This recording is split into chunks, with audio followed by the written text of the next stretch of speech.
Hi guys, hope you all are doing great. So for my previous video where I introduced to you guys that I'll be starting a series where I'll be bringing farmers to come and share their own first major challenge as a catfish farmer.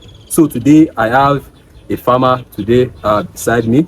I promise you guys I will not be bringing just any farmer on this series. I'll make sure I bring in farmers that are still standing strong in this business, farmers that are still well to do, farmers that are still practicing this fish farming business. So beside me today is Mr. Michael.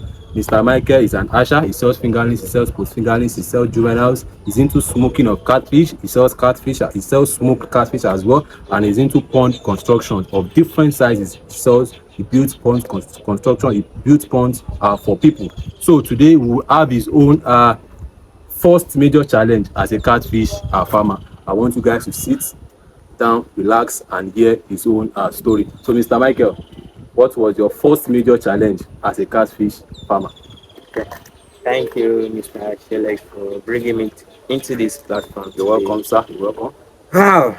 My first and major challenge back then, when I first entered into catfish business, that almost made me run out of the business, is overstocking. Overstocking? Yes, overstocking. What's overstocking? Overstocking is putting more than the required amount of fish that you need to put in a pond.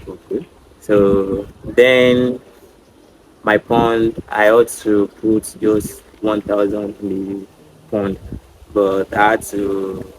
Then I bought 3,000 fish. Wow. Yes. Then 3,000. I'm not hashing then, so I had to buy from a hasher. I have to put like 3,000 pieces because my view then is okay. By the time I sell the 3,000 pieces, I have more profit. Wow. But at the long run, the first month the fish tricked me because they are not even really eating much. Yeah, I was not even thinking I could have even buy like maybe like 4,000 or 5,000. But my brother, at the second and third month, it was like hell because I had to be borrowing money from friends and family after I finished all my savings on the fish. So, and by the time I sell, I was very disappointed. Wow. Did you get your capital back, sir? Capital. Your capital went. It went with it because even by the time I finished selling the fish and returned the money I borrowed from friends and family, what is left for me? I was really disappointed. Wow. But just small courage to go into it again, and I studied the business very well. So from there I get to know that my pond, the required fish that's supposed to be in it is just 1,000. So then I put 800 instead of 1,000. So I understock.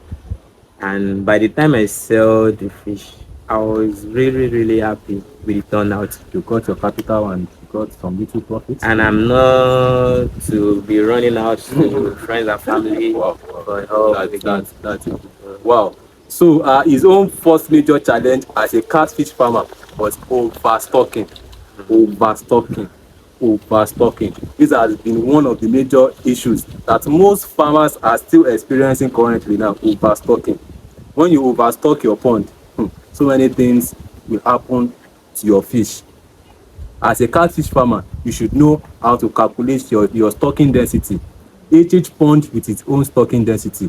If you have to put 300 fish in a particular pond and you end up putting 500 or 1,000, on your harvest day, you will see the result. I don't need to say anything. You can hear from his experience. That's the judgment So day. on your harvest day, if you are expecting to reap, bountifully, then you will reap on the other side. Nobody will tell you that you have to readjust yourself. So as a catfish farmer, for the wannabe catfish farmer that are about to go into this business, please, you've learned from his own challenge. Try and make your findings. Try and go for proper training. Try and ask people, ask questions before you go into this business. That's the major reason for this series. So you've had his own first major challenge, overstocking. So as a wannabe farmer, you should not overstock your pond. You should make your findings. You should know the required amount of fish you are to put in a particular pond before starting acculturing them.